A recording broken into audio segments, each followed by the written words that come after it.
Sí, muy buenos días a todos. Vamos a dar comienzo en este momento a la jornada histórica que organiza el Ilustre Colegio de la Abogacía de Madrid. Esta primera, y esta única jornada histórica lleva por título El papel del mundo jurídico español en el desarrollo del derecho internacional y los derechos humanos. Vamos a dar la palabra al excelentísimo señor don José María Alonso, decano del Ilustre Colegio de la Abogacía de Madrid. Cuando quiera, decano.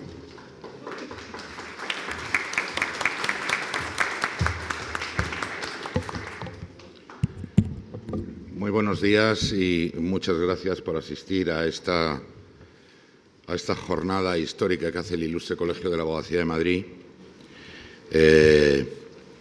En primer lugar, quiero agradecer a la Real Academia de Jurisprudencia y Legislación y a la Real Academia de la Historia el que hayan colaborado con el colegio para celebrar esta jornada, y representantes de ambas instituciones están hoy aquí con nosotros. Hace 425 años, en el extinto colegio de San Felipe el Real, que está junto a la Puerta del Sol, esta mañana hemos colocado una placa conmemorativa.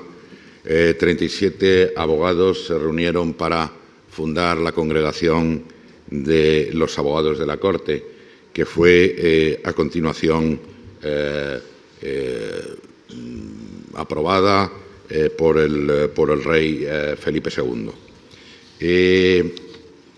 Es una congregación que la formaron 37 abogados y cuyos estatutos decían una norma que exige el requisito de demostrar al que aspira a un cargo o ingresar en una determinada institución que no tiene ningún antepasado conocido, por lejano que sea, judío o musulmán. Que estatuto que fue abolido en el año 1983. Era lo que se llamaba la pureza de sangre, que fue impulsada desde 1684 y que se generalizó a partir del Concilio de Trento. En estos 425 años, el Colegio de la Abogacía de Madrid ha tenido una participación extraordinaria en todos los ámbitos, por supuesto jurídicos, pero también sociales, económicos de España. Hemos estado presentes en prácticamente todas las épocas, tanto a nivel político, a nivel social y a nivel económico, como decía. Me permito citar a algunas de las personas que pertenecieron al ICAM y que ostentaron representaciones muy importantes en nuestro país. Jerónimo Castillo de Boadilla, Rodrigo Vázquez de Arce, Pedro Rodríguez de Campoamones, José Moñino, conde de Floridablanca, Nicolás Fernández de Moratín, Salustiano Lózaga, José Cangargüelles, Juan Bravo Morillo, Pascual Madoz, Manuel Cortina, Pedro de Madrazo y Cunz, Pedro Gómez de la Serna, Manuel Silvela, Francisco Giner de los Ríos, Eugenio Montero Ríos, José Canalejas, Antonio Maura, Eduardo Dato, Niceto Alcalá Zamora, Manuel Azaña, Melquiades Álvarez o, en tiempos más recientes, Felipe González o José María Aznar. ¿Cuál es la razón de ser de esta jornada histórica? Confieso que uno se siente profundamente herido cuando escucha a líderes políticos, especialmente de Hispanoamérica, atacar gravemente a España y, tratarnos de colonialistas y de, una potencia que no respetó nunca los derechos humanos. Y por eso surgió esta idea. Surgió esta idea para reivindicar lo que España ha hecho en el plano jurídico. Se puede hablar de otras muchas cosas, pero particularmente en el plano jurídico. Para demostrar que España ha sido la creadora del derecho internacional, la que más ha luchado por los derechos humanos, el desarrollo del derecho privado, la implantación de universidades y de colegios de abogados.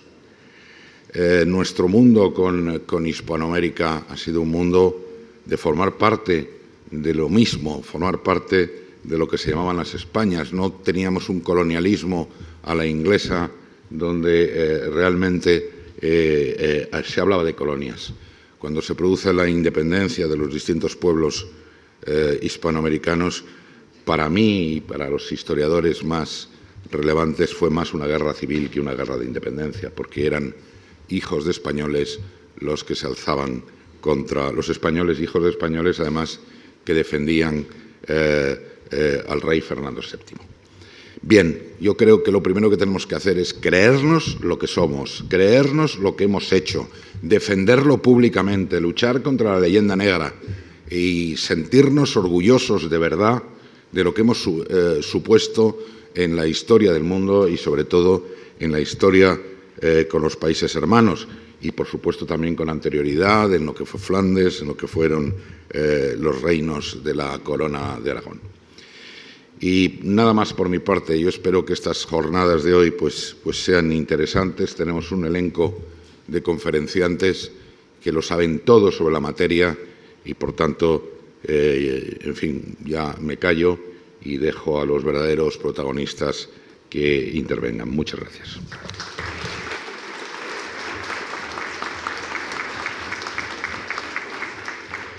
Pues con ello vamos, decano del Ilustre Colegio de la Abogacía de Madrid. Y esta primera mesa, de las 4 que compone la jornada histórica, lleva por título Derecho de Gentes. Va a moderar la misma el catedrático de Historia de Derecho de la Universidad Complutense en Madrid, don José Sánchez Arcilla, que tiene la palabra. Adelante. Buenos días. ¿Me escuchan bien todos? Parece que sí. Vale. Bueno, yo tenía unas palabras inicialmente para justificar la presentación, pero ya el señor decano ha hecho una magnífica presentación de cuál es la finalidad de estas mesas históricas y, por tanto, como andamos un poquito ajustados de tiempo, voy a pasar rápidamente a presentar a los miembros de esta mesa.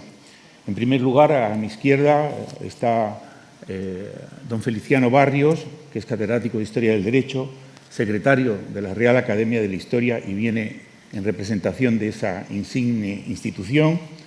El profesor Barrios ha sido subdirector general del Centro de Estudios Políticos y Constitucionales, decano de su facultad, es miembro de varias academias, galardonado con numerosas condecoraciones españolas y extranjeras y es, desde luego, el mayor especialista de instituciones de la monarquía hispánica y, entre otras cosas, además, por un libro que hizo sobre las instituciones de la monarquía, fue galardonado con el Premio Nacional de Historia. En la parte, en el extremo izquierdo, está don Francisco Marruenda García, que es además archivero mayor del colegio. Es profesor de Historia del Derecho y de Derecho Constitucional. Es una de las facetas que estoy seguro que muchos de los asistentes desconocen de él, porque es mucho más popular por sus innumerables intervenciones en todos los medios de comunicación. Es además académico de número de la Real Academia de Doctores de España. Ha desempeñado numerosos cargos en la política, pero todas esas actividades, yo siempre me ha sorprendido de dónde saca el tiempo para hacer todo lo que hace. Además, nunca ha dejado su labor investigadora y de docencia. Y en el centro está don Javier Díaz Orlaine Rodríguez, que es catedrático de Derecho Internacional Público de la Universidad Autónoma de Madrid, es titular de una cátedra Jean Monnet de Derecho Comunitario, ha sido también decano de la Facultad de Derecho de la Universidad Autónoma de Madrid, ha impartido seminarios y cursos prácticamente en todas las universidades españolas y muchas extranjeras, ha sido subdirector general de Asuntos Jurídicos de la Secretaría de Estado para las Comunidades Europeas, miembro de varias instituciones y, además, también como docente, pues autor de numerosas publicaciones. En el orden cronológico de la mesa yo la había pensado inicialmente de una determinada manera, pero como el doctor Marruenda tiene un compromiso ineludible, pero ha querido, así todo, asistir a esta jornada histórica, vamos a cambiar un poco el orden y le van a excusar a él porque tendrá que ausentarse antes de finalizar la mesa, y el doctor Marruenda nos va a hablar sobre un aspecto muy importante que no es otra cosa que la influencia que tuvo la Constitución de 1812 fuera de España. Cuando quiera, el doctor Marruenda. Muchísimas gracias y pido públicamente disculpas por tener que acortar mi presencia aquí con ustedes y aprovechar para agradecer a nuestro querido decano, además en mi caso especialmente por la confianza que en su momento me otorgó, pues nombrándome archivero mayor de esta casa tan fabulosa y maravillosa, y más para un catalán como es en mi caso el serlo del Colegio de Abogados de Madrid, ¿no? Este es un tema enormemente apasionante y controvertido, es decir, desde el inicio de las independencias, y es el papel que tuvo o no tuvo la Constitución de Cádiz, la Constitución de 1812, ¿no?, en todo el proceso constitucional que se inicia en Hispanoamérica. Es un tema que se ve eclipsado hasta no hace demasiado tiempo por el planteamiento más de mirar hacia el constitucionalismo estadounidense, hacia lo que era el federalismo, que es el modelo que van a adoptar pues muchos de los países que van a surgir de la independencia. En estos momentos ya incluso en el otro lado del Atlántico, en el otro lado del hemisferio, está muy claro pues el reconocimiento de la trascendencia que tiene la Constitución de Cádiz, que es el primer acto del constitucionalismo español. Y, por tanto, es una Constitución que es conocida en su momento. Participan, como ustedes saben, varios diputados que vienen de aquellos territorios de la corona y, por tanto, pues impregnará el espíritu del desarrollo que se produce, ¿no? Claro, hay que ponerlo, como todo y cualquier historiador lo tiene que hacer necesariamente, en el contexto histórico de lo que se vive en aquel momento. Los primeros conatos de insurrección se producen antes de que se produzcan los hechos de la crisis de la monarquía en 1808, ¿no? Y ahí son incidentes menores, ¿no?, no tan relevantes como se producirán posteriormente, pero ya es un camino que inician esos territorios hacia la independencia. Voy a entrar en qué hubiera sucedido, qué posibilidades, etcétera, pero sí que existe una vocación, una voluntad de lograr la independencia por circunstancias diversas, ¿no? Siempre una cuestión es que también había mucho interés en que se descompusiera la monarquía española y se perdieran esas posesiones, ¿no? Al final es bueno recordar que España apoyó, como ustedes saben muy bien, el proceso de independencia, la guerra civil realmente que se vive en Norteamérica de las colonias contra la metrópoli. Yo coincido totalmente, además ya la moderna historiografía ya lo plantea así, hablamos de guerras civiles, ¿no? Hablar de guerra de independencia, liberación del territorio, los territorios virreinales que tenía España en América, pues es un error, es una guerra civil que enfrenta a españoles contra españoles, tampoco es una lucha por el indigenismo, etcétera, ¿no?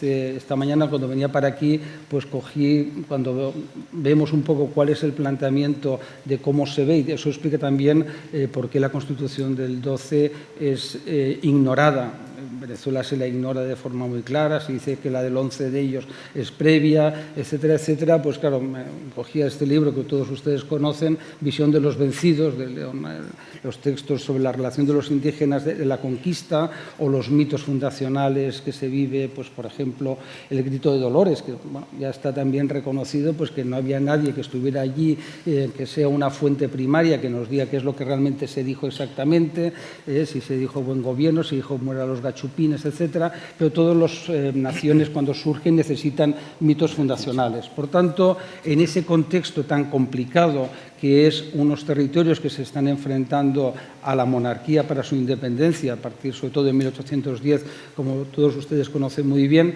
y en ese escenario donde en España lo que se vive es una crisis profunda de la monarquía, donde precisamente se descomponen todas las instituciones y vamos a asistir a el final del antiguo régimen y el nacimiento de uno nuevo, que es verdad que va a ser breve. En ese escenario tan complicado es cuando se va a aprobar una Constitución de 1812 que adquiere un carácter mítico, simbólico, que solo es aplicada y muy parcialmente. Realmente pensar que la Constitución del 12 se llegó a aplicar en una España que estaba en plena guerra contra el invasor y con amplios territorios ocupados por el gobierno invasor, como decía, pues no tiene ningún sentido. Tampoco va a pasar, sucederá lo mismo que cuando se conozca la Constitución en América y sea pues jurada por las autoridades y se transforme, por cierto, lo que es la organización territorial, dando paso a las provincias. Como saben todos ustedes, con la llegada de Fernando VII, esa Constitución va a quedar absolutamente anulada, las actos de la Corte de Cádiz y la propia Constitución. Lo importante es, en mi juicio, es la influencia que tiene. Es decir, es una Constitución que será muy influyente. El profesor Sánchez Arcilla lo ha estudiado en lo que hace referencia, un artículo muy interesante en lo que hace referencia a Europa, pero centrándonos en América, lo que hay es una idea muy clara de que tiene una gran influencia. Incluso el propio tío materno, por cierto, de Bolívar, va a ser uno de los diputados que va a formar parte de los trabajos de las Cortes de Cádiz y en las Cortes Constituyentes. En las Cortes Ordinarias también irán diputados. Es muy interesante que incluso no somos capaces de saber cuántos diputados exactamente tuvieron las Cortes de Cádiz de origen americano, ¿no? Es decir, ahí hay un baile de números en función de cada uno de los autores y también lo que fue la presencia. Lo que sí que está claro que las Cortes de Cádiz no resuelven el problema de la cuestión territorial. La cuestión americana no se resuelve satisfactoriamente. Sí que es cierto que tiene un salto cualitativo muy importante, como saben ustedes, es en el reconocimiento de los españoles del otro lado del hemisferio en su relevante y fundamental artículo primero. Yo creo que ya era una situación, como decía, de no retorno. En el momento en que se inician todos los procesos independentistas que van a ir dando paso a una etapa final, que es la etapa del trienio liberal, donde finalmente ya se concluyen todas las independencias, que es la otra etapa que conocen ustedes muy bien, la segunda, donde la Constitución va a estar vigente. En ese momento sí que es cierto que la Constitución de 1812 tiene una importancia mayor. Hay autores que plantean que mientras en el periodo que España está bajo la ocupación francesa es cuestionable si se utiliza o no de referencia, cómo se contempla, porque ellos se están levantando contra precisamente esa Constitución que a finales de 1812 ya llega a América y es jurada por las distintas autoridades virreinales, ¿no? Lo que sí que es cierto que ya en 1820, cuando el coronel Ríos se levanta y el ejército español, los militares liberales, deciden que es más importante la revolución, como dice el profesor Fernando Badía, es más importante la revolución que preservar el imperio en América. Es una decisión que tiene una enorme trascendencia. Es cierto que, como conocen las tropas del general Morillas, que es la expedición más importante que se envía a América desde la conquista, alrededor de 10.000 soldados son derrotados. Es decir, que efectivamente el coste de mantener el imperio era muy complicado, muy difícil. Había ya países que llevaban años. ¿Se ha ido la voz? Ah, no, he vuelto. Eso es que me estoy alargando demasiado, perdón. En 1820 se produce, como decía, esa recuperación de la Constitución de Cádiz. La Constitución de Cádiz tiene, en mi opinión, la importancia del carácter simbólico. Si ustedes la habrán leído todos ustedes, es plumbea, es realmente desordenada, pero sí que fija elementos fundamentales del moderno liberalismo, el moderno constitucionalismo, ¿no? Como es el concepto de soberanía, la división de poderes, el poder judicial. Por tanto, tiene una trascendencia enorme en ese sentido. Yo no me fijaría tanto en el aspecto de los detalles concretos, ¿no? De qué artículos se trasladan. ¿Cómo no va a tener influencia en lo que es el constitucionalismo hispanoamericano? Yo creo que es una cuestión que no merecería ningún tipo de debate, porque es una realidad objetiva, pues porque efectivamente, si ustedes se acuerdan, en México, en 1824, los alcaldes la van a jurar todavía, perdón, 1823, hasta que en 1824 se apruebe la nueva Constitución. Por tanto, tiene una influencia sobre todo en lo que es estos conceptos, ¿no? Esa influencia es importante además porque, si ustedes se acuerdan, las constituciones revolucionarias francesas han provocado pues un rechazo por las consecuencias que tienen para toda Europa, las que tienen para Francia con la llegada de todas las persecuciones religiosas, la caída de la monarquía, lo que es el terror, el directorio, las guerras napoleónicas, es decir, todo ese escenario hace de que los padres de las constituciones se fijen más en lo que es la constitución XII y otros textos, por supuesto, ¿no?, que van a ser utilizados. Por tanto, en estos momentos ya, si ustedes leen de carácter de hispanoamericano del otro lado, verán que ya los autores reconocen que efectivamente tuvo una importante influencia, que se traslada, por supuesto, pues a las constituciones del primer tercio, por ejemplo, en Perú, los primeros textos de México. Es verdad que en las constituciones federales, la Constitución del 12 no es una constitución federal, por tanto no hay ese traslado. Incluso, como decía, la división de poderes, el papel de la justicia, ¿no? Por tanto, ya para concluir, me alargaría más, la verdad es que el tema, como ven, es apasionante. Sí que se puede afirmar tajantemente que efectivamente la Constitución de 1812 tiene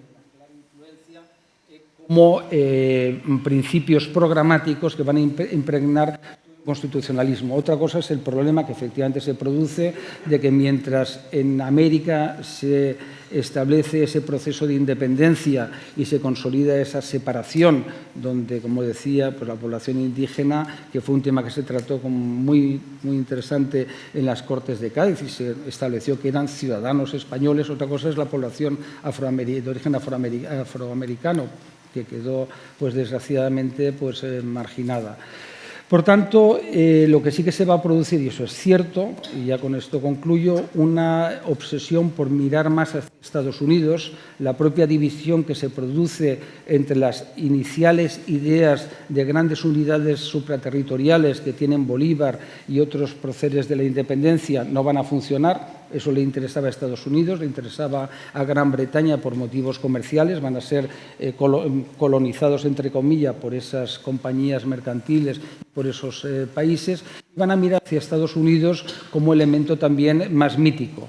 Ya todo el mundo recordará el famoso viaje del profesor Altamira, pues América, en cierta forma, vuelve a abrir la visión. ¿Por qué? Porque España en el siglo XIX, en lugar de estar mirando hacia América, está mirándose a sus conflictos internos, a sus guerras carlistas, a sus problemas de todo tipo, la Primera República, la Restauración, etc.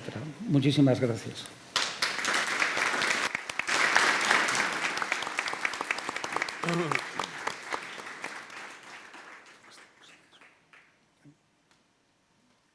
Si alguien quiere hacer alguna pregunta o alguna...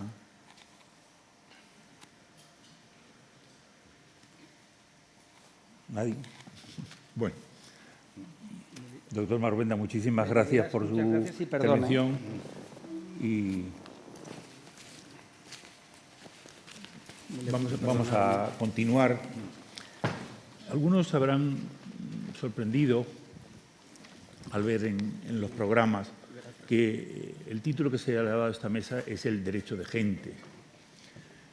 Bueno, el derecho de gentes es la denominación que tuvo hasta bien entrado el siglo XIX lo que nosotros hoy conocemos como el derecho internacional. Como era una jornada histórica, pues quisimos de alguna manera pues mantener la terminología tradicional histórica de este núcleo de relaciones jurídicas que unen a los distintos países. Quisimos, ya lo dijo el señor decano hace un momento en su intervención, que en esta mesa se tratara de un poco dar la luz de lo que fue la verdadera realidad de la aportación española en el campo del derecho, que es posiblemente uno de los aspectos menos conocidos desde el punto de vista general. Todo el mundo sabe lo que ha sido España para los inventos de los españoles en las técnicas, el helicóptero, el submarino, las aportaciones españolas en el campo de la medicina, no digamos en el campo de la literatura, en el campo del arte. En el campo del derecho posiblemente sea uno de los aspectos menos conocidos y es lo que con estas mesas que vamos a hacer hoy, estas 4 mesas, vamos a tratar de, digamos, divulgar o dar a conocer lo que fue o lo que aportó nuestro país, nuestros juristas, en el campo de la ciencia del derecho. El tema de América es posiblemente uno de los temas más vidriosos y de los más controvertidos en cuanto que continuamente a este lado y al otro lado del Atlántico se viene cuestionando lo que fue la obra de la monarquía española en las Indias. Todo comenzó, como saben ustedes, con los viajes de Colón, pero lo importante es el problema jurídico, que es lo que nosotros vamos a tratar. los reyes de Castilla obtuvieron la titularidad del dominio sobre las Indias, sobre esas tierras que durante mucho tiempo, hasta 1520, eran unas cuantas islas perdidas en el Atlántico. Solamente a partir de 1520, cuando se llega a conquistar México, se empieza ya a tener una idea de las dimensiones de lo que es el continente americano, pero hasta esas fechas son unas cuantas islas perdidas en el Atlántico que no reportan ni siquiera los ingresos o esos beneficios tan cuantiosos que Colón le prometió a los reyes católicos. Lo cierto es que la titularidad de esas tierras vinieron dadas por unas bulas concedidas por el Papa Alejandro VI.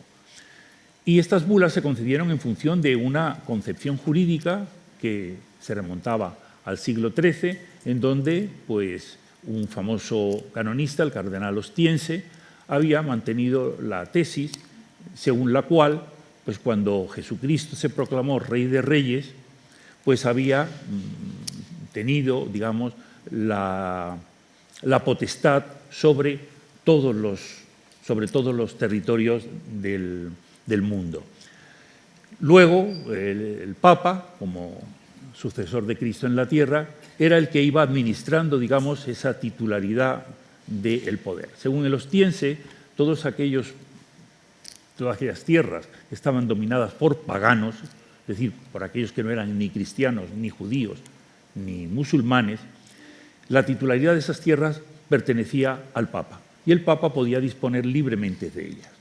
De hecho, las primeras concesiones no se hicieron a los reyes de Castilla, sino se hicieron al rey de Portugal en 1452 y 1453, cuando por unas bulas el Papa le concedió a los reyes de Portugal el dominio de todas las tierras situadas al sur del Cabo Bojador hasta la India, es decir, el dominio de prácticamente todo el mundo. Pero todo era una doctrina generalmente aceptada, que nadie discutía, y siguiendo esa misma línea, los reyes católicos, al enterarse de que se han descubierto tierras, se apresuraron a solicitarle al Papa Alejandro VI unas bulas para, como luego sucedió, poder contrarrestar con títulos jurídicos adecuados las reclamaciones que los reyes de Portugal iban a hacer a los reyes de Castilla sobre sus bulas de 1452 y 1453. Bueno, lo cierto es que el título jurídico que durante mucho tiempo se mantuvo fue el de las bulas. La importancia de Francisco de Vitoria en todo este contexto va a ser que cuando se empiezan a discutir verdaderamente ese título jurídico de las bulas del Papa como concesión a los reyes de Castilla, esto que se va a empezar a discutir en la propia Castilla, con las casas a la cabeza, Francisco de Vitoria va a tener, digamos, el acierto de replantear todo el problema desde otro punto de vista. Va a rechazar todos aquellos títulos jurídicos que estaban, digamos, sustentados en el derecho común, las bulas, incluso el propio descubrimiento. La verdad es que cuando se llega a esas tierras, no eran tierras que estaban habitadas, luego no eran tierras propiamente descubiertas. Todos esos planteamientos se van a rebatir a través de toda una serie de nuevos conceptos. Por de pronto, en una serie de relecciones, concretamente son 4, la más conocida es la Relecti de Indis, que es la que se dedica expresamente para América, pero previamente Francisco de Vitoria ha hecho 2 importantes relecciones, una dedicada al poder civil y otras 2 dedicadas al poder eclesiástico, en donde allí se cuestionan, ni más ni menos, que el poder que tiene el emperador sobre las posibles tierras del mundo y el propio poder del Papa en lo temporal y no en lo espiritual. Es algo verdaderamente revolucionario en ese momento. Y luego ya en la Relectio de Indis, que es la que dedica propiamente a la situación de América, va a revisar todos esos títulos jurídicos, los va a ir desechando uno tras de otro y va a plantear una nueva visión del problema. Esa nueva visión del problema no es ni otra cosa que partiendo de lo que es el derecho de gente. El término derechos de gente, que ya se manejaba en la época romana, los romanos tenían el jus civil, el jus naturale y el jus gentium, pero que se entendía desde otra perspectiva, En esos momentos el derecho de gente para los romanos era el derecho de los no romanos, eran los ordenamientos jurídicos de aquellas personas que no eran romanas. Entonces se regían por otras normas que ellos denominaron derecho de gente. ¿Cuál fue el gran acierto de Francisco de Vitoria? Francisco de Vitoria lo que hizo fue, de alguna manera, coordinar lo que se entendía por el derecho natural, que era el derecho que todos los hombres debían de seguir por su propia naturaleza, y el derecho de gente. De manera que, uniendo esos dos conceptos, va a dar una nueva idea de lo que tiene que ser el jus gentium, que no es otra cosa que un derecho racional, un derecho natural racional, por el que se van a regir todas las relaciones de todos los pueblos. Esto es lo que, de alguna manera, pues, la ONU hace muchísimos años reconoció, y allí los que han estado en Nueva York, en el Palacio de la ONU, podrán ver que en las afueras hay una estatua dedicada a Francisco de Vitoria. Francisco de Vitoria se puede decir que es el verdadero padre de lo que es el derecho internacional actual. Él va a replantear, como digo, todos estos problemas, llevándolos al campo del derecho natural, y va a dar una serie de nuevos títulos jurídicos que son en los que se va a sustentar a partir de ese momento y se va a tratar de legitimar la presencia de los reyes de Castilla en las Indias.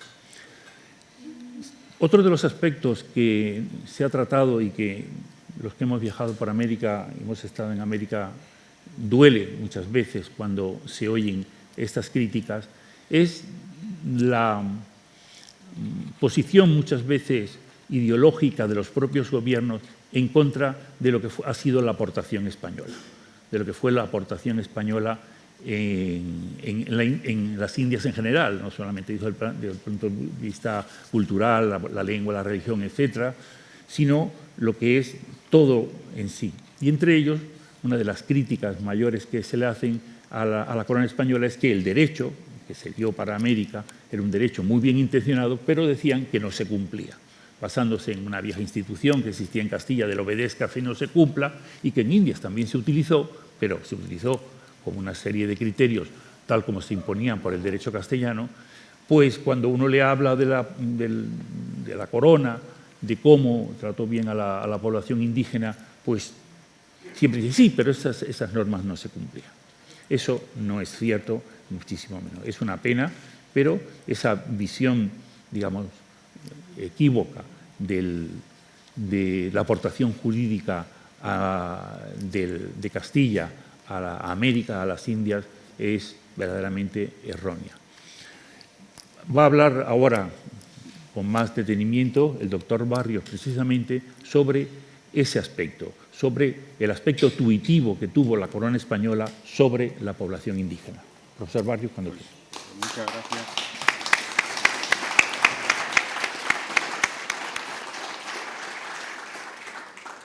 Muchas gracias, Pepe, por tu presentación, y para mí es un placer estar hoy aquí como representante de la Real Academia de la Historia. La Real Academia de la Historia tiene una vieja tradición de relación con el derecho y arranca justamente de sus orígenes.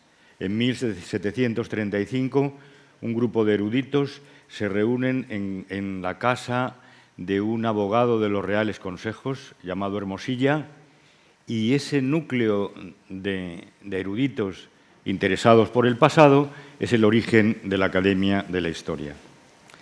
Cuando nuestro decano, digo nuestro decano porque yo soy jurista, aunque no estoy colegiado, y siempre me he arrepentido de no haberlo estado. Bien, cuando nuestro decano hablaba hace unos minutos y desgranaba una serie de nombres, pues muchos de ellos fueron académicos de la historia, porque la presencia de juristas hasta el siglo XIX fue enormemente señera dentro del elenco de académicos. Y luego, desde el siglo XIX para acá, sobre todo desde la segunda mitad, pues los profesores de Historia del Derecho están siempre presentes, y en la academia se reservan siempre 2 asientos, 2 medallas para los profesores, para los catedráticos de Historia del Derecho. Y dicho esto, simplemente paso a hablarles sobre el tema que se me ha encargado: la protección de la población indígena por la Corona de España en sus dominios ultramarinos. Y me voy a fijar sobre todo en los textos que se incluyen en la recopilación de Indias, la recopilación de 1680, las míticas leyes de Indias, que, como ha dicho el profesor Sánchez Arcilla, en este aspecto concreto de la acción tuitiva de la Corona, tienen mala fama en el sentido de que se presume su inaplicabilidad. Bueno, esto no es cierto. Que hubiera casos y que estos fueran abundantes no quiere decir que la legislación tuitiva de la Corona para con los indígenas no se cumpliera. Lo cierto es que a la llegada de los castellanos al Nuevo Mundo, pues la Corona se encuentra con una población indígena heterogénea. Esta está asentada en distintos territorios y de forma casi inmediata se hizo necesaria una acción protectora sobre estos pobladores originarios. Esta normativa real de protección va a estar inserta en este cuerpo legal del cual les he hablado, que es la recopilación de 1680, seguirá luego en las leyes extravagantes a la recopilación de 1680 y, por supuesto, toda la legislación que se recoge en el reinado de Carlos II procede de la acción de los reyes desde Isabel la Católica.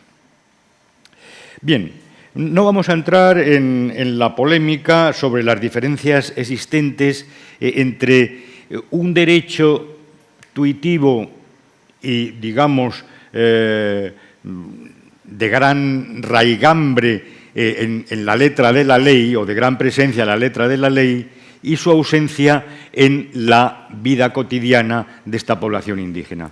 No nos llevaría a otro coloquio y nos llevaría a muchas horas, pero decirles que no se debe en absoluto admitir la posición negativa. Bien, ¿qué ocurre pues, con el derecho? Bueno, en los primeros momentos, ¿qué es el plan de los reyes católicos? ¿Qué es el plan de Isabel y de Fernando? Fernando es rey de Aragón, pero también tiene un gran papel en los orígenes de este ordenamiento al cual yo me voy a referir. En un principio se pensó en trasladar toda la legislación castellana en cuerpo de tal a las Indias. Bueno, pero rápidamente se vio que esto pues, era imposible. Era imposible por muchas razones. Yo le voy a dar tres. En primer lugar, pues por la existencia de esta población indígena heterogénea desde el punto de vista étnico, cultural y religioso, y la diferencia de esta población con la población castellana para la cual se dio ese derecho que se pretendía trasladar. O sea, era imposible en ese entorno humano trasladar un ordenamiento pensado para otros hombres, para otros lugares, para otras circunstancias. En segundo lugar, la lejanía física de la península y, por tanto, de la corte española, que era la sede del poder político y administrativo y de los altos tribunales de justicia. Por pronto hubo que pensar en instituciones propias para estos territorios que, inspiradas en las castellanas, también tuvieran unas peculiaridades que sirvieran para dar solución jurídica a aquellos problemas que se presentaban en aquellas tierras. Y, por último, un extremo, que a mi parecer hace imposible el intento traslaticio de los reyes católicos, es que el entorno geográfico y humano al que debía ser aplicado, y el geográfico era también muy importante, y era completamente distinto. Bueno, pues todo lo anterior, ¿a qué conduce? ¿Cuál es el precipitado lógico? A buscar a problemas nuevos, a situaciones nuevas, soluciones jurídicas nuevas.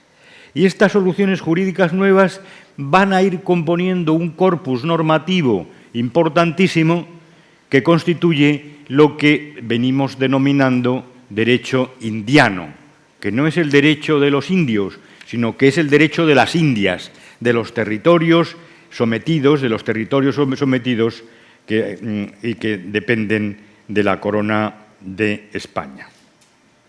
Pues bien, esta legislación protectora posee unas características propias que son comunes al resto de la normativa indiana. O sea que la legislación protectora la debemos incluir dentro del mundo que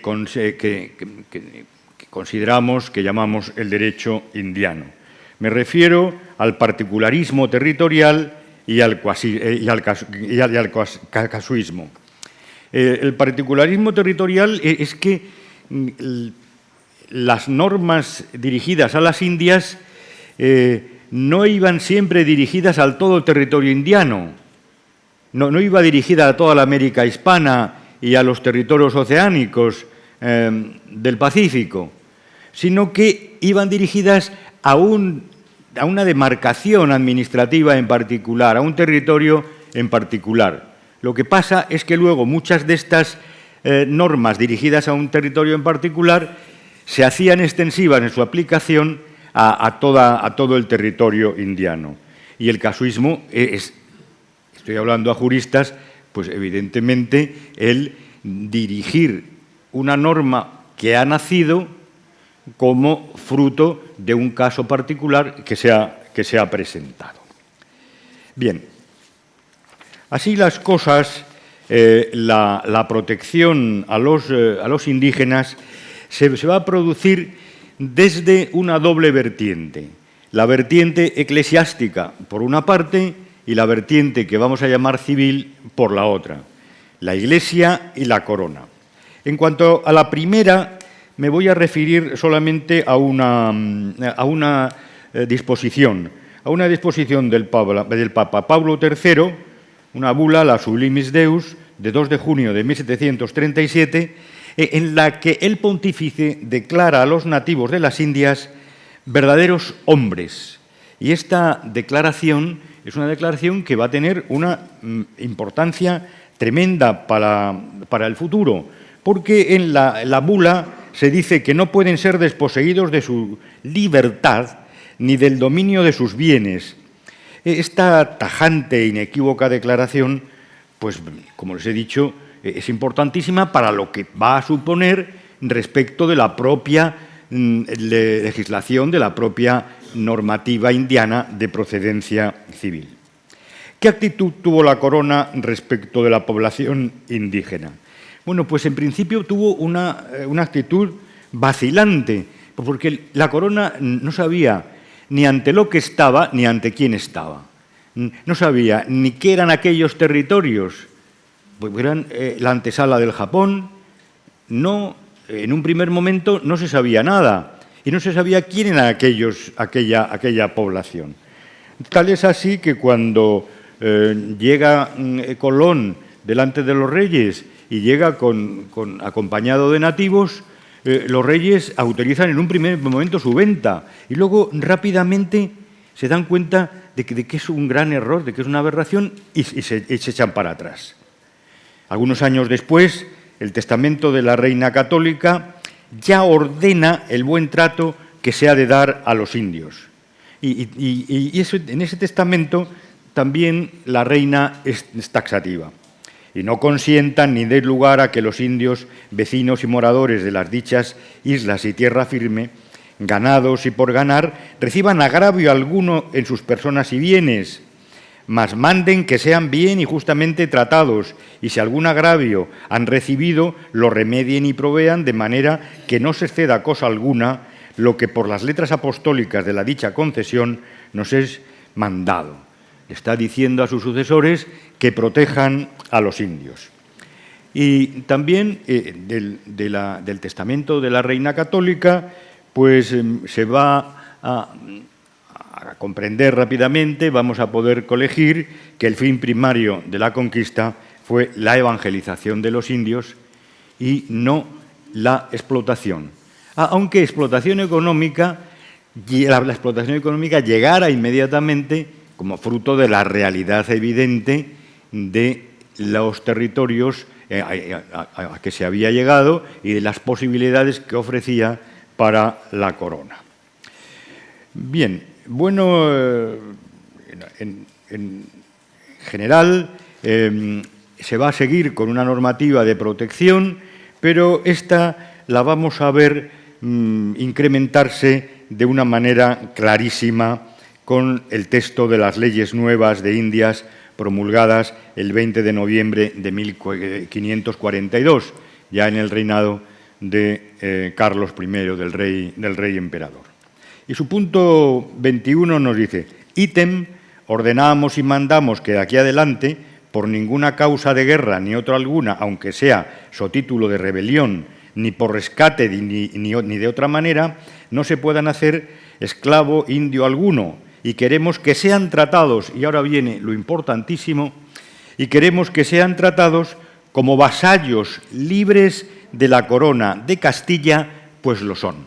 Estamos en 1542, hemos tenido ya la declaración del testamento de la reina católica, han sucedido muchas cosas en la corte, han llegado muchas noticias de las Indias, en las cuales yo no me puedo ahora detener, pero, sin embargo, Carlos I, el rey emperador, declara a los indígenas vasallos libres de la corona de Castilla, pues lo son. Y es, junto a su radical libertad, en vista de esta disposición que les he indicado, que ya podemos hablar de un estatuto privilegiado de la población indígena, y este estatuto privilegiado de la población indígena, al cual me voy a referir, tiene unos apartados a los que yo iré poco a poco, voy a desgranar. Primero, la presunción de libertad de los indios. Esta premisa, que de alguna manera está presente en todas las relaciones jurídicas de la población indígena con los poderes públicos radicados en Indias, fue declarada solemnemente por el emperador en Granada el 9 de noviembre de 1526. Hemos visto que en las leyes nuevas los va a declarar vasallos de la corona de Castilla, pero ya los había declarado libres en 1526. La firmeza, claridad y amplitud de la ley hacía imposible el cautiverio de los indios, prestando especial atención a la imposibilidad de que fueran cautivados y esclavizados por causa de guerra. Porque en un momento en que se están conquistando los nuevos territorios, si se hubiera dado vía libre a esclavizar por causa de guerra, pronto la población indígena hubiera pasado toda a ser esclava. O sea que esta prohibición de 1526 se nos muestra también como esencial. Bueno, esta prohibición del 26 tuvo alguna excepción motivada por gravísimos acontecimientos que hacían peligrar la propia presencia de la corona en aquellos territorios. La segunda presunción de libertad es respecto de las propias autoridades indígenas. O sea, lo que va a decir el emperador en una primera disposición de 1538, luego reiterada por Felipe II en 1588, es que las propias autoridades indígenas, los caciques y principales, no podían esclavizar a la población indígena, y que si estuviera esclavizada, se declaraba en este mismo momento, 1538, libre ya. Había habido antes ya algunas disposiciones que indicaban el camino, que mostraban el camino, pero la disposición del 38 viene a ser significativa respecto a que los indios ni podían ser esclavizados por los españoles que llegaban, ni podían ser esclavizados o mantenidos en la esclavitud por sus indios, por sus caciques y principales. Se establecía además una cosa importantísima, la libertad de movimiento en las Indias. La población indígena se podía trasladar libremente, y esta fue una disposición de la emperatriz Isabel del 3 de diciembre de 1536, actuando como gobernadora de los reinos. También se establecía el libre ejercicio de actividades económicas. La población indígena podía ejercer libremente cualquier actividad en este campo, y ya lo declaró el emperador en 1551 y lo reitera Felipe II en 1567.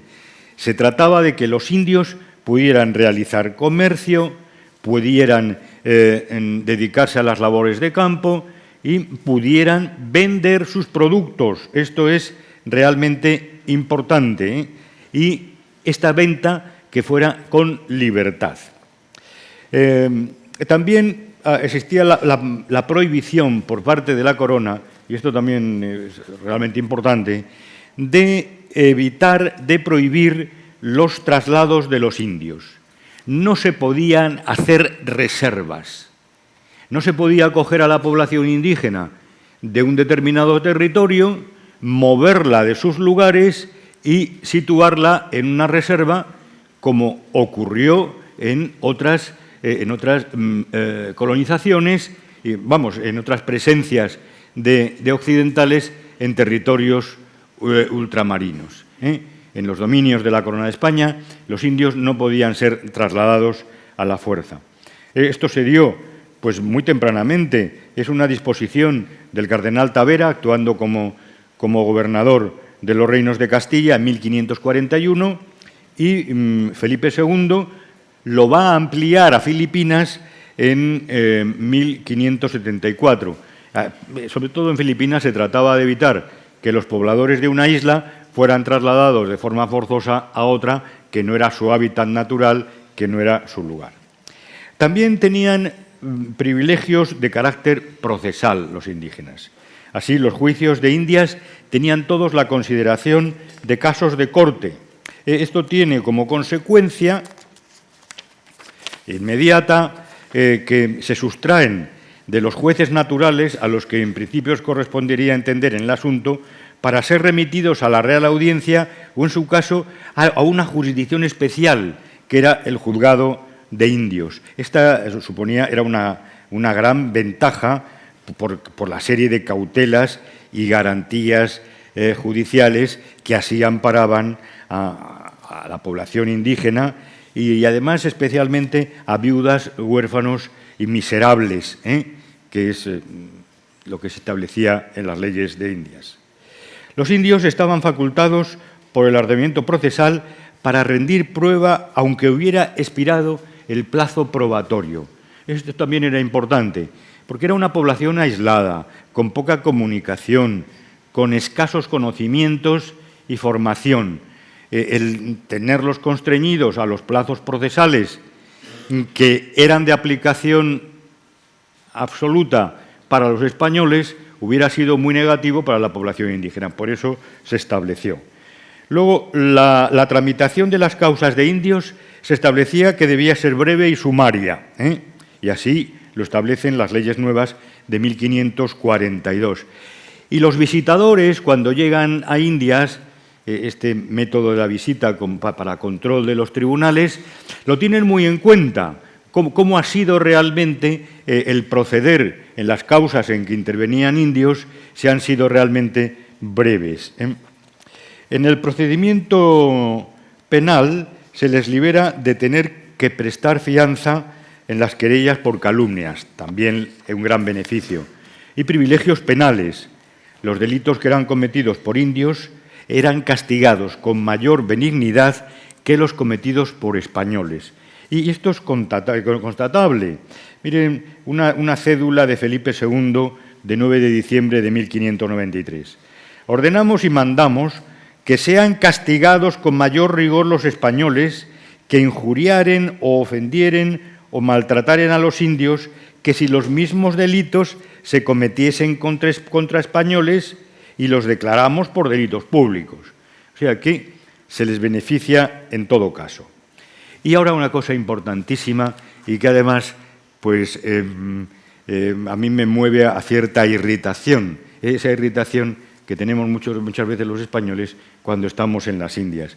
Incluso vi un programa de televisión en el cual se afirmaba cómo la Inquisición perseguía a los indios y se incluían unos dibujos de procedencia holandesa en que están unos indios que están siendo ultrajados físicamente realmente y se asimila esa imagen con la actividad del Santo Oficio. Pues bien, los indios estaban exentos de la jurisdicción del Santo Oficio. La población indígena de las Indias no podía ser enjuiciada por los tribunales de la Inquisición. Allí había 3 tribunales de distrito, uno en la Ciudad de México, otro en Cartagena de Indias y otro en Lima. Los indios no podían ser enjuiciados por los tribunales de la Inquisición. Y lo que es también muy importante, los indios no podían ser observados por los familiares de la Inquisición y por los comisarios inquisitoriales. Esta prohibición de la observación es muy necesaria porque los indios estaban practicando todavía una religión, ya convertidos, ya bautizados, pero sin embargo practicaban una religión muy especial donde se mezclaban los ritos propios de la liturgia romana con los ritos ancestrales que ellos observaban. Todavía, pues yo recuerdo estar dando clase en Chiapas, visitar una serie de iglesias en un valle cercano, donde no había santísimo y estaba abierto el sagrario, y ver a los indígenas alrededor de las imágenes católicas ofreciendo exvotos y con unas ceremonias que nada tenían que ver con el misal, con la liturgia católica. ¿Qué supondría esto? Si esos indígenas hubieran sido observados por los familiares y comisarios, hubiera dado lugar inmediatamente a informes.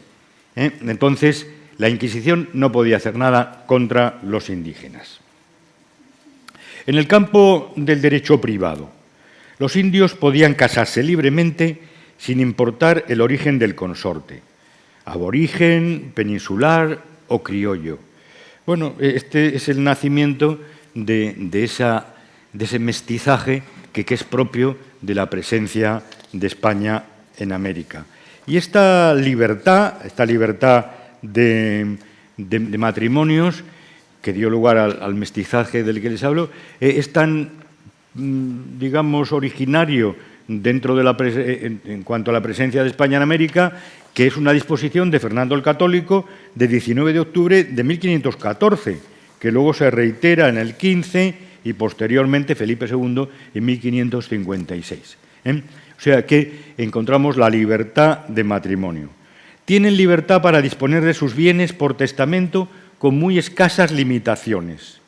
La necesidad de declarar taxativamente la libertad de testar de los indios nació de los abusos que ejercieron sobre esto algunos eclesiásticos poco escrupulosos que los incitaban a testar y les indicaban que cierta obligatoriedad en su última voluntad. Con el fin de evitar despojos a la población indígena, estos no pueden disponer de sus propiedades sin observar determinadas formalidades. Se trataba de evitar las ventas forzosas. Por otra parte, están exentos del ejercicio de la tutela y de otras cargas contempladas en el ordenamiento civil castellano y de aplicación para los españoles de Indias.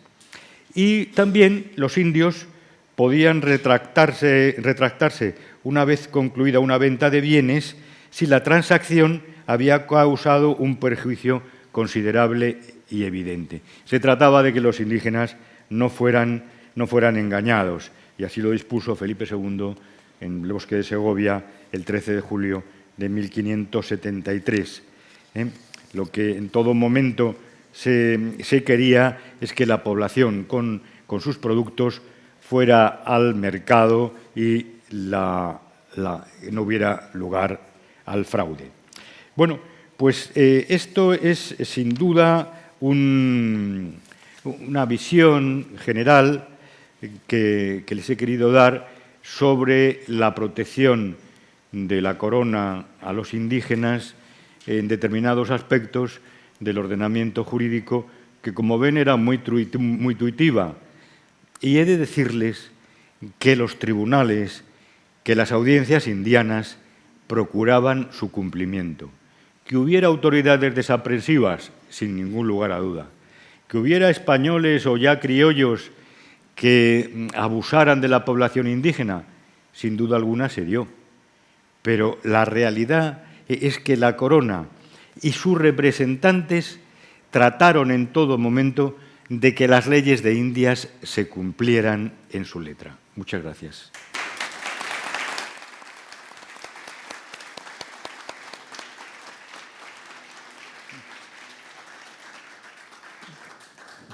Hemos podido comprobar cómo, tras esos años iniciales del descubrimiento y la conquista, en donde pues, la realidad supera a las previsiones de los reyes, pero cómo con el tiempo la corona poco a poco fue asumiendo esa idea de que se encontraba ante una situación totalmente excepcional y que el derecho normal, el derecho positivo, el derecho castellano era insuficiente para hacer frente a todas esas circunstancias. Y por eso se da un paso cualitativo en donde se asume esa forma de pensar que antes les aludía de Francisco de Vitoria, de asociar el derecho de gentes y el derecho natural. Un derecho en el que se comprenden todas las culturas con independencia del nivel de cada una de ellas y, sobre todo, lo más importante, que todos los hombres, con independencia de su religión y su cultura, son titulares de derechos. Eso con independencia, insisto, de otra situación. Y que todos estos derechos naturales son inherentes a la propia naturaleza humana. Francisco de Vitoria se va a adelantar un paso a lo que luego vamos a ver un siglo y medio más tarde con el justnaturalismo racionalista, cuando se desarrolla la teoría de los derechos innatos, que es la que va a dar lugar a la teoría actual de los derechos humanos, de los derechos fundamentales. Y todo ello bajo dos grandes principios: el principio de la libertad y de la igualdad. Ya solamente nos falta uno para la Revolución Francesa, pero ya esos dos principios la doctrina española los había reconocido. Y ahora el profesor Díaz-Leiner nos va a poner en los tiempos mucho más recientes de este derecho de gente convertido ya en nuestro derecho internacional actual. Profesor, cuando quiera. Gracias. La llamada Escuela Española de Derecho Internacional se identifica, creo que lo sabemos todos, con los grandes internacionalistas españoles del siglo XVI y principios del XVII, a cuya cabeza sin duda estuvo Francisco de Vitoria, quien hoy todo el mundo reconoce como el fundador del derecho internacional moderno. Sobre ella ha hablado el profesor Sánchez Arcilla y yo no voy a añadir nada. A mí se me ha invitado a esta mesa para hablar de otra cosa, para hablar de la actual doctrina española del derecho internacional. Y doy las gracias al Colegio de Abogados por haberlo hecho, a su decano, y por supuesto quiero también señalar que me siento muy honrado de compartir mesa con tan eminentes historiadores del derecho. Uno de ellos, ¿verdad?, que nos veíamos hace muchísimos años, fuimos compañeros, Feliciano y yo, de doctorado en la Complutense. Tras el siglo XVI, principios del XVII, la doctrina española del derecho internacional entra en una fase de declive, no ajena, obviamente, al declive político y económico de España en la escena internacional. No quiero con ello desmerecer las aportaciones de destacadas personalidades, como lo fueron en el siglo XVIII José Antonio de Abreu, con su colección de tratados de paz entre España y otros estados europeos, José de Olmeda, autor del primer tratado español de derecho internacional moderno, o Joaquín Marín y Mendoza, titular de la primera cátedra de Derecho de Gentes, así se llamaba, en España. Tampoco puedo olvidarme, situándome ya en el siglo XIX y a principios del siglo XX, del célebre Marqués de Olivar, autor de numerosas obras generales en la materia y de la primera, quiero señalar esta curiosidad, monografía sobre ejecución de sentencias extranjeras, de Antonio Riquelme, de Esteban de Ferrater o de Manuel Torres Campos. A ellos seguirán otros destacados internacionalistas a los que muchos de nosotros hemos conocido, entre los que figuran José Yanguas Mesía, Camilo Barcia Treyes, Luis García Arias o Adolfo Miaja de la Muela. Sin embargo, no es hasta principios de los años 70 del siglo pasado cuando se produce el punto de inflexión en el tránsito de la doctrina española a la aproximación del derecho internacional que hoy conocemos y cultivamos en España. Un tránsito que se produce bajo el impulso de las corrientes que pugnan por el cambio de régimen, corrientes a las que se habían sumado tantos mayoritariamente profesores universitarios. El estudio del derecho internacional desde la historia y desde la filosofía da entonces, solo entonces, paso a nuevas líneas de investigación que se interesan por el derecho internacional en acción. Nuevas líneas de investigación desde las que se exploran y cada vez más se realizan aportaciones significativas en los diferentes ámbitos del derecho internacional, como los derechos humanos, el derecho del mar o el derecho penal internacional, y en el estudio de los fundamentos e instituciones básicas del derecho internacional, como los tratados, la responsabilidad internacional o los mecanismos de arreglo de controversias. En paralelo, además, los internacionalistas españoles se incorporan poco a poco al ejercicio profesional, ya sea como jueces, como expertos o como abogados internacionales. Es precisamente en estos años, principios, mediados de los 70, cuando aparecen de la mano de los profesores Juan Antonio Carrillo Salcedo, Manuel Díaz de Velasco o José Antonio Pastor Ridruejo, los primeros manuales y obras generales del derecho internacional equiparables a los que hoy empleamos en las principales universidades europeas o americanas. A ellos seguirán el manual de Julio González Campos, Luis Ignacio Sánchez Rodríguez y Paz Andresa de Santa María y los manuales y obras generales, entre otros, de Antonio Remiro Brotons, en los cuales he tenido el honor de colaborar, o de Oriol Casanovas. No cabe duda que esos manuales y obras que he mencionado son hoy un punto de referencia común de todos los internacionalistas de habla España, como así lo acredita la amplia difusión que tienen en las universidades de América Latina.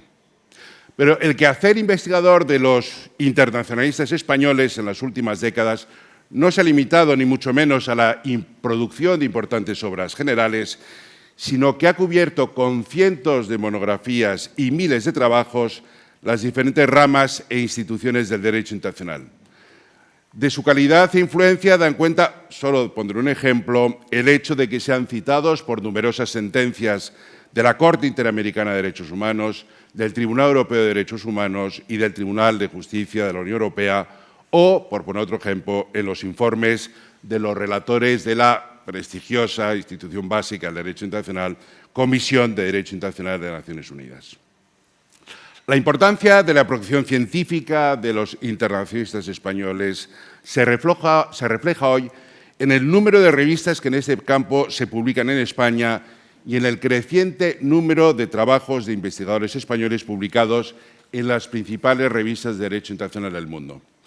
Entre las revistas publicadas en España destacan la Revista Española de Derecho Internacional, fundada en el año 48 del siglo pasado, el Spanish Yearbook of International Law y la Revista Electrónica de Estudios Internacionales, todas ellas auspiciadas por la Asociación Española de Profesores de Derecho Internacional y Relaciones Internacionales y con una amplia, todas estas revistas, difusión en América Latina y en parte en Europa.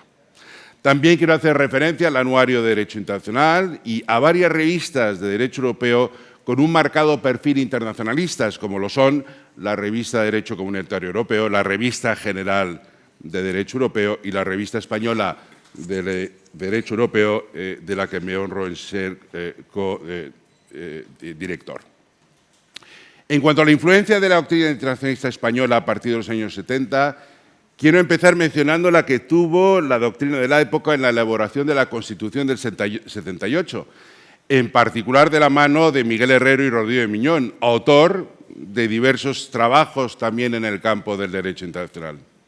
La Constitución de 1978 destaca no solo por su apertura al derecho internacional, sino igualmente por la calidad y modernidad de las disposiciones que tocan esta materia, como lo son las relativas a la celebración de tratados por España, a su posición en el ordenamiento español, así como las que sirvieron de fundamento a la pertenencia de España a la Unión Europea. Disposiciones que, creo yo, siguen siendo fuente de inspiración hoy en los procesos de reforma constitucional de otros países, especialmente en América Latina. El papel que los padres de la Constitución otorgaron al derecho internacional en nuestra norma fundamental explica, a mi juicio, el nombramiento de don Antonio Trujillo y Serra como magistrado en la primera formación del Tribunal Constitucional, integrada, como todos sabemos, por 12 juristas excepcionales. Don Antonio representa muy bien el cambio que se produce en la doctrina española del derecho internacional en los años 70. Centrado durante muchos años en el estudio del derecho internacional desde la historia y desde la filosofía, desarrolló, sin embargo, un importante papel como magistrado del Tribunal Constitucional, destacando, creo que reconocido por casi todo el mundo, por su fina capacidad de argumentación jurídica y por su independencia de criterio. Al Tribunal Constitucional se incorporan años más tarde otros prestigiosos internacionalistas españoles. Me refiero a Manuel Díaz de Velasco, a Julio González Campos, a Elisa Pérez Vera. Algunas de las sentencias de las que estos magistrados fueron ponentes constituyen aún hoy un material muy preciado en España y América Latina para el estudio del derecho internacional, en particular en el campo de la justicia universal, de las inmunidades del Estado extranjero, de las inmunidades diplomáticas y de las relaciones entre derecho internacional y derecho interno. La influencia de la doctrina española se ha dejado también sentir en la reforma y promulgación de numerosas normas y leyes en España y en la jurisprudencia de nuestros tribunales. En el ámbito legislativo mencionaré a título ilustrativo simplemente la Ley Orgánica del Poder Judicial, la Ley de Tratados, poco frecuente en otros países, del año 2014, la Ley Orgánica sobre Privilegios e Inmunidades de los Estados extranjeros y las organizaciones internacionales con sede en España, también del año 2015, o la Ley de Cooperación Jurídica Internacional en materia civil, también del año 2015. En cuanto a la jurisprudencia, basta mencionar la doctrina del Supremo sobre la primacía de los tratados sobre las leyes, entendida en clave de preferencia aplicativa, su reciente jurisprudencia sobre la relevancia jurídica de los informes de los comités previstos en los tratados de derechos humanos de Naciones Unidas o, dando un paso atrás en el tiempo, su jurisprudencia a partir del año 86 del siglo pasado, abandonando la tesis absoluta de la inmunidad del Estado extranjero, jurisprudencia que tuvo un indudable impacto en América Latina. Por lo que se refiere a los tribunales internacionales, la presencia e influencia de los internacionalistas españoles en las últimas décadas tampoco es desdeñable. Empezaré nombrando, como no, a don Federico de Castro, uno de los más eminentes civilistas españoles que, sin embargo, desarrolló una destacada carrera como internacionalista en su calidad de consejero del Ministerio de Asuntos Exteriores, encabezando la delegación española en la Conferencia de Viena sobre Derechos Tratados en los años 68 y 69. Don Federico actuó, por designación de España, como juez ad hoc en la Corte Internacional de Justicia en el célebre asunto de la Barcelona Attraction, siendo después nombrado juez de la Corte en el año 70.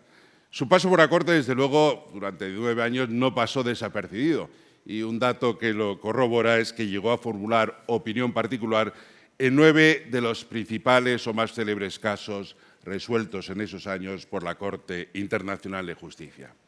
También quiero mencionar a un destacadísimo internacionalista español, Santiago Torres Bernárdez, que ha sido juez ad hoc de la Corte y su secretario con enorme prestigio entre los años 80 y 86 del siglo pasado, así como secretario adjunto de la tan reputada, como he dicho antes, que lo es la Comisión de Derecho Internacional.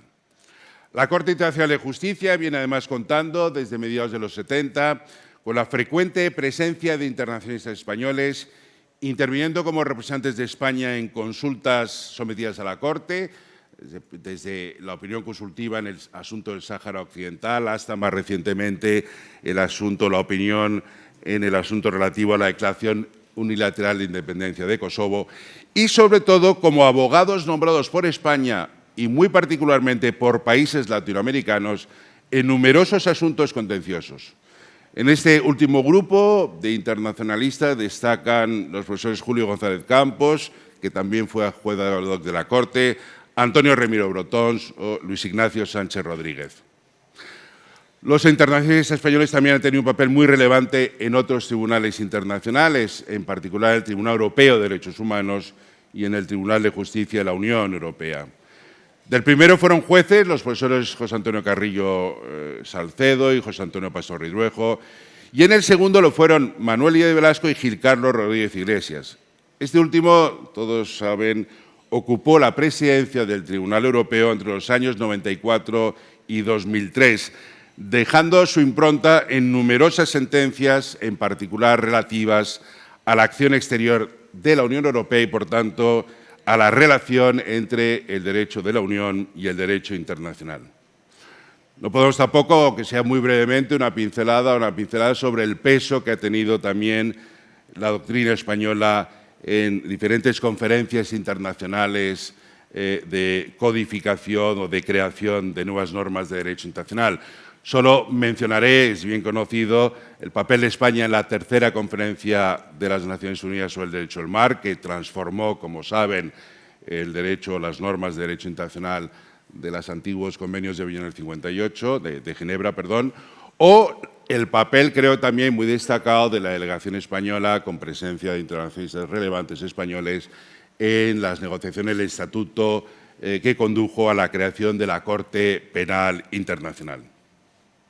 También mencionaré la presencia de numerosos españoles en tribunales arbitrales de inversiones, arbitrajes administrados por el FIADI, por otras instituciones o ad hoc. Entre ellos figuran Bernardo Cremades, claro, Juan Fernández Armesto, José Carlos Fernández Rozas, catedrático de la Complutense, Santiago Torres, que cité antes, Antonio Hierro y también nuestro decano, José María Alonso. Quiero terminar refiriéndome a la Comisión de Derecho Internacional de las Naciones Unidas y a la Academia de Derecho Internacional de La Haya, dos de las instituciones más relevantes en el ámbito del derecho internacional. En relación con la CDI, a la presencia como miembros de la CDI de don Antonio de Luna y de José Manuel Lacleta en los años 60 y 80 respectivamente, se suma desde el año 2011 la de Concepción Escobar, nombrada un año más tarde relatora especial para la codificación de las normas relativas a la inmunidad de jurisdicción penal extranjera de los funcionarios del Estado. En cuanto a la prestigiosa Academia de Derecho Internacional de La Haya, por donde todos los internacionalistas, yo creo, del mundo hemos pasado, en ella han impartido cursos internacionalistas españoles, más de 30 cursos, algunos cursos generales. Estas breves pinceladas, voy terminado, habrán servido, espero, para mostrar la pujanza que en la actualidad vuelve a tener la doctrina española del derecho internacional, que en buena medida se explica por la decidida apertura de nuestro país al mundo desde el año 1978. Una doctrina a la que hoy sirven cientos de profesores y profesoras, jóvenes y no tan jóvenes, y un grupo cada vez más nutrido de abogados y de funcionarios nacionales e internacionales. La Asociación Española de Profesores de Derecho Internacional y Relaciones Internacionales, que cuenta con más de 600 miembros, reúne a la mayor parte de ellos. Los abogados españoles en general, y no solamente los abogados especializados en Derecho Internacional a los que antes me he referido, están cada vez más atentos a las posibilidades que ofrece el Derecho Internacional como instrumento al servicio de sus clientes, y así lo demuestran cada día en sus actuaciones ante los tribunales de justicia en los diferentes órdenes jurisdiccionales. Hoy ya no son infrecuentes los escritos procesales en los que las alegaciones se fundamentan en normas no solo europeas, por supuesto, sino también internacionales. Y a los internacionalistas ya no se nos mira siempre, o eso espero, salvo si hablamos de Ucrania, claro, como seres utópicos. Esta es la situación, creo, profesor Sánchez Arcilla, no sé si he sido demasiado vehemente en mi defensa de la doctrina actual, pero creo que el papel de la doctrina española es hoy de nuevo un papel relevante. Muchas gracias.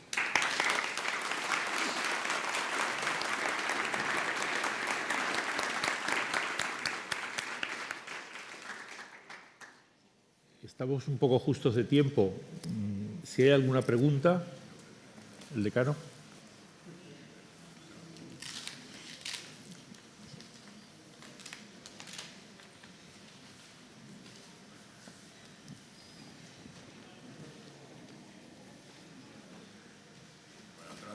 Trato de hablar alto.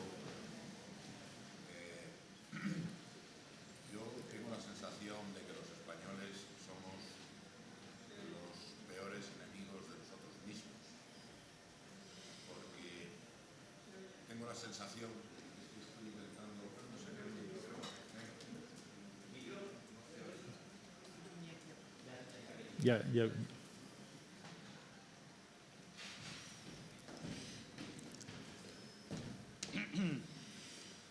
Sí. Digo que tengo la sensación de que los españoles somos los peores enemigos de nosotros mismos, porque es verdad que la leyenda negra la promueven los holandeses y los ingleses, pero tengo la sensación de que ellos simplemente son el altavoz de lo que nosotros, de una manera, a mi juicio, ignominiosa, hicimos. Y aquí me quería referir, para que se pudiera contradecir, por supuesto, a Fray Bartolomé de las Casas, a quien espero que Dios no tenga en su gloria, o Antonio Pérez, cuando sale de secretario de Felipe II y se exilia en Londres y empieza a decir todas estas cosas, ¿no? Entonces, simplemente, probablemente, profesor Barrios, en relación con todas esas historias de Fray Bartolomé de las Casas que han sido, en fin, convertidas en verdad histórica y que vienen a echar o pretenden echar por tierra todo lo que ha dicho esta mañana el profesor Barrios, que me ha parecido increíble. Yo no creo que en la conquista de los Estados Unidos, ni los franceses inicialmente de Canadá, ni quiero decir África, haya nada similar a lo que hizo España en materia de no solo equiparar a las poblaciones nativas a los españoles, sino lo que más me ha llamado la atención es que incluso se les trataba más benevolentemente que a los españoles, y también estaban exentos de estar sometidos a la Inquisición, lo cual es verdaderamente importante. No sé si ha quedado clara mi pregunta. Sí. Pues, querido decano, no sé si se me escucha ahora, porque parece que Sí, se te escucha. Sí. Bueno, lo primero, las Casas y Pérez actúan por distintos motivos y desde distintas ópticas, pero la brevísima relación realmente hizo muchísimo daño. Lo que ocurre es que la brevísima relación, como también la intervención del padre Montesinos en el Domingo de Adviento, en el sermón, pues estaba fundamentada en realidades que estaban sucediendo. Lo que pasa es que esas realidades fueron manipuladas y magnificadas. Y entonces manipulación y magnificación lleva a la consecuencia de que se ha convertido en uno, digamos, de las piedras en que se ha apoyado la leyenda negra, la maldita leyenda negra, que realmente nosotros hemos sido algunos de los principales difusores de la misma. Leyenda negra que es tremenda en América en muchas ocasiones. Yo, durante un tiempo, en los últimos años, por motivos familiares, no he podido ir a América, pues hacía 1 o 2 cursos en algunas universidades americanas, y en un seminario en Guatemala, pues una señora que fue premio Nobel me dijo que yo tenía las manos llenas de sangre, como español. Y le dije, pues mire, difícil, porque yo soy la primera persona en mi familia desde el siglo XVI que ha nacido fuera de las antiguas provincias de Toro y Zamora. Pues porque todos mis antepasados desde el siglo XVI son zamoranos. Y entonces yo soy el primero que he nacido en Madrid. Nunca salieron de los límites de esas 2 antiguas provincias, con lo cual ellos no. Y sobre todo, usted me está hablando de una situación de la población indígena. ¿Cómo cree usted que era la vida de los campesinos en la provincia de Zamora en el siglo XVI? Es que, ¿piensa usted que era una situación idílica? ¿O quiere que le compare yo algunas circunstancias? Pero esa, digamos, reserva que tienen algunos americanos, pues es muy difícil de evitar. En este caso, esta señora era indígena. Pero yo diré que muchas veces es peor la actitud de determinados criollos que la actitud de algunos indígenas. Pero con estos bueyes tenemos que arar. Lo que ocurre es que sí tengo una buena noticia, es que los historiadores actuales americanos de mediana edad, están planteando una historia de la época virreinal con perfiles distintos a lo que se ha venido diciendo hasta ahora. El profesor Sánchez Acía hablaba antes de las guerras de independencia y también el profesor Maruenda, pero aparte de eso se está viendo la época virreinal con distintos ojos por personas completamente ajenas a la política. Muchas veces son planteamientos políticos los que vienen a perturbar la historia, que yo espero que, bueno. Y nada. Bueno, decano, antes, en el elenco de nombres que has dado, he echado de menos a don Francisco Silvela. Has hablado de don Manuel Silvela. Y don Francisco, yo hablo siempre de don Francisco Silvela porque yo llevo la medalla número 5 de la Academia y también la llevó él.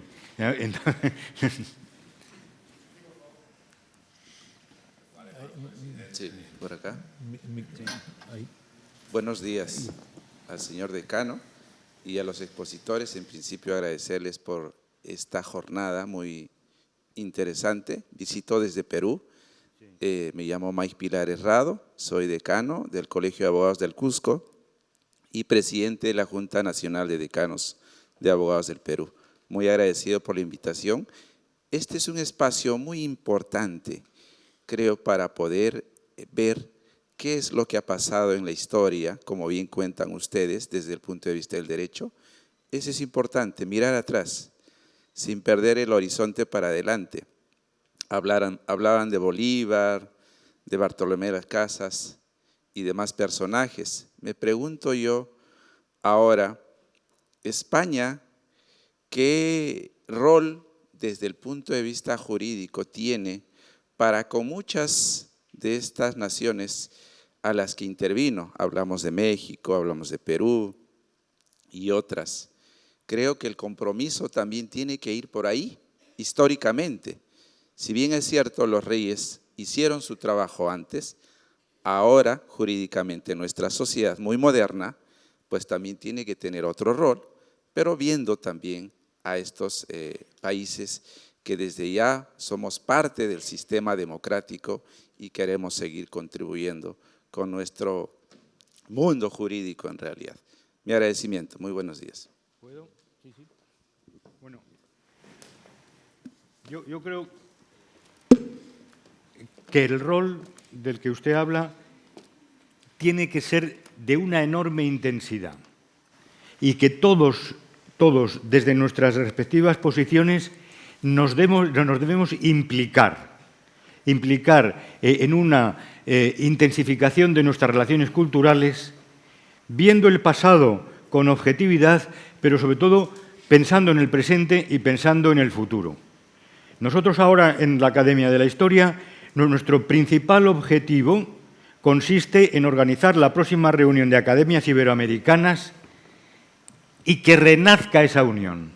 La unión que tiene, por ejemplo, la ASALE, la Unión de Academias de la Lengua, que funciona de una manera absolutamente ejemplar, trasladarla a la Academia de la Historia y que sé que también es una acción que se está realizando en la Academia de Jurisprudencia, respecto a las academias de jurisprudencia iberoamericanas. Pero sobre todo esto tiene que ser una labor de Estado, pero también tiene que ser una labor particular. En la humildad de mi cargo, cuando yo era subdirector del Centro de Estudios Políticos y Constitucionales, lo que hice es regalar el fondo bibliográfico del centro, que era absolutamente soberbio, a instituciones americanas y yo me iba a entregarlo. Recuerdo, les he hablado de Chiapas porque fue un hecho para mí especialmente interesante. Yo soy miembro de la Sociedad Peruana de Historia.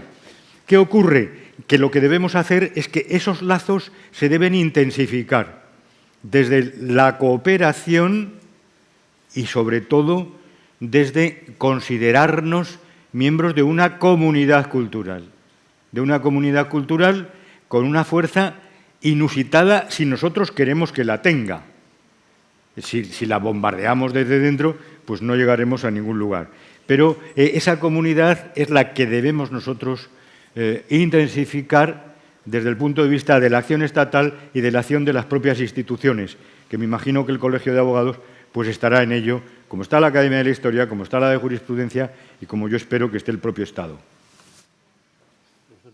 Yo quería decir una palabra muy breve. A mí se me ha pedido que hable de la doctrina española del derecho internacional, pero realmente si hubiera tenido más tiempo para desarrollarlo, se me hubiera pedido otro enfoque. Diría lo que ahora voy a decir. La doctrina española de derecho internacional es la doctrina iberoamericana.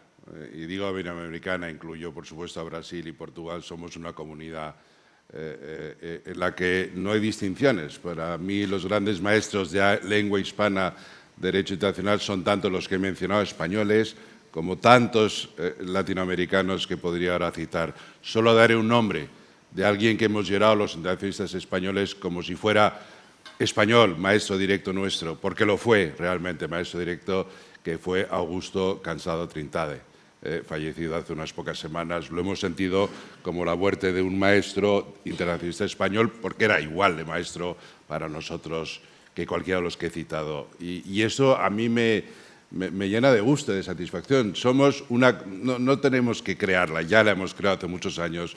Somos una comunidad de pensamiento, de diálogo, de debate, la misma comunidad universitaria intelectual. Me consta que había alguna palabra más pedida. Sí. Vamos a tratar de ser muy breves porque vamos a hacer una pausa también levísima. Una de las joyas de las jornadas históricas es esta, del 425 aniversario de esta jornada histórica. Entonces, les vamos a preparar un café rapidísimo, prácticamente de 10-15 minutos de tomarnos en un vaso, airearnos en el jardín y poder continuar con las jornadas. Por lo tanto, una o dos preguntas muy breves y hacemos esa pausa. Bien. Por favor, micro. Muchas gracias. Alejandro Gómez, presidente del Colegio de Abogados de Valparaíso, el decano de los colegios de abogados en Chile. Primero agradecer al señor decano y al ilustre Colegio de la Abogacía, como actualmente se denomina, y a los profesores. Hay un dicho en mi país que creo que viene a la mesa, ¿no? Consuelo de muchos, consuelo de tontos. ¿Por qué digo esto? Porque efectivamente hay un proceso revisionista importante que sin duda ha afectado de un punto de vista ideológico una revisión con una mirada extravagante, fuera de contexto, y quienes hemos tenido la suerte de contar como catedráticos de fuste, como Alejandro Guzmán Brito o Carlos Salinas Araneda, mi gran amigo y profesor, hemos tenido la virtud de conocer lo que el profesor Barrios nos ha planteado, ¿no? Pero este revisionismo no solo abarca hacia España. En el caso de Chile, que fue una particularidad, ¿no? Porque incluso en este derecho de gentes que efectivamente se aplicó y que el conflicto fue más bien, a mi juicio, político y económico, principalmente de los criollos que no eran población indígena y los españoles, influenciados sin duda por la corona británica porque había intereses económicos importantes. Pero hoy, en mi país, hay un revisionismo también desde la institucionalidad propia nuestra, ¿no? Porque efectivamente España no logró someter al pueblo araucano y de hecho celebró convenios, tratados de paz con un pueblo de gentes, ¿no? Bueno, eso ahora se está revisando desde el punto de vista de la República y cómo la República, a juicio de esta revisión ideológica, afectó los derechos fundamentales de estos pueblos originarios, ¿no? Sacados justamente de contexto, sacados de la propia originalidad que existía. No sucedió lo mismo como en otros países de Hispanoamérica en que habían propiamente civilizaciones, como es México y como es Perú. Pero yo creo que eso es el factor importante y quería preguntarle al profesor Barrios si esta revisión no también corresponde a una visión ideológica, más que política, en el sentido política partidista, sino un interés de revisar cualquier cosa que corresponda al pasado, sino buscar una nueva identidad, en procesos que incluso llevan a una revisión histórica a los procesos independentistas. Eso. Bueno, ha sido usted muy elocuente en su intervención y me ha dado la respuesta hecha, ¿eh? O sea que poco tengo yo que añadir. El caso de Chile fue un caso muy especial. El Reino de Chile, que es como se llamaba en la época hispánica, porque era una capitanía general exenta, es un territorio enormemente interesante que yo conozco bien y soy miembro de la Academia Chilena, antes de serlo de la española, y esos nombres que usted ha mencionado de historiadores del derecho, pues son amigos nuestros también, ¿eh?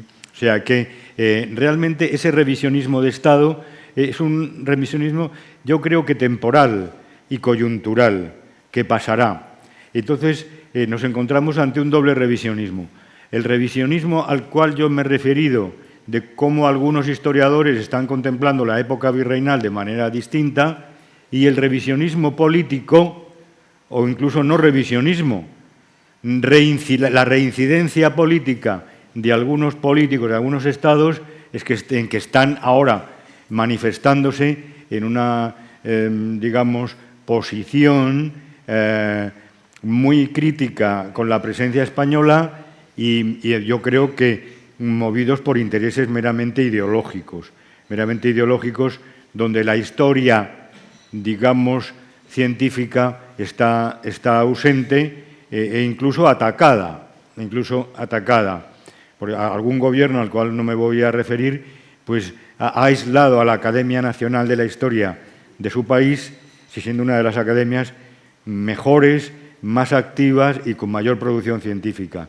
Bueno, ha sido usted muy elocuente con esa elocuencia que tienen los hispanoamericanos y que yo siempre envidio. Última pregunta por ahí, por favor. Sí, un ejercicio. Ayer tuve el honor de que mi decano me diese el diploma de los 25 años y soy profesor asociado de Derecho Procesal en la Universidad Carlos III. Pero también siempre he sido un gran apasionado de la historia desde muy pequeño. Para mí la historia ahora mismo, ya después de mucho tiempo, no únicamente me sirve para acumular datos o para más o menos discutir acerca de una versión de cómo cada uno pueda tener en su cabeza estructurada lo que pasó, sino para mí lo más importante de la historia es que es un arma fundamental para contemplar el futuro. No se podría entender ahora mismo mucha de la legislación nuestra, sobre todo en extranjería, con los vínculos o sin el conocimiento de los vínculos pasados con los pueblos de Iberoamérica, ni tampoco otras muchas más partes de nuestra legislación. La historia, para mí, ahora como la entiendo, es un instrumento muy poderoso para poder evitar ideologías extremas y fundamentar de la forma más sólida posible principios de solidaridad entre las naciones, principios de no discriminación, de igualdad, la creencia profunda en contra de cualquier tipo de xenofobia. Así que reivindicar la historia como instrumento para el cumplimiento de la Agenda 2030 del Gobierno y que fundamentalmente el Gobierno, y no seamos los particulares, cada uno en nuestro ámbito, desde donde nos toque, ¿no?, los que intentemos dar valor o poner en valor a la historia. Que sea efectivamente las instituciones las que tienen más presencia y las que tienen más fortaleza, las que tengan en cuenta que la historia es una herramienta de futuro que va a conjurar verdaderos demonios que en la actualidad pueden estar presentes. Únicamente la reflexión para ver lo que piensan. Gracias, muy amable. Agradecerle mucho su reflexión.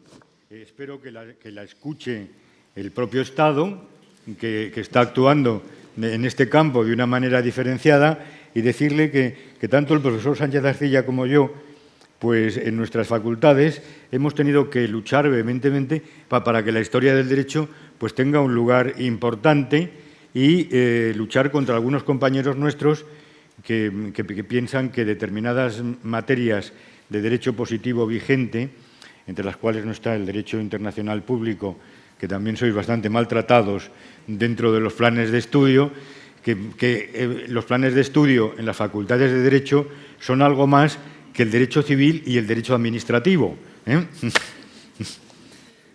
Bueno, hemos disfrutado de una mesa excepcional.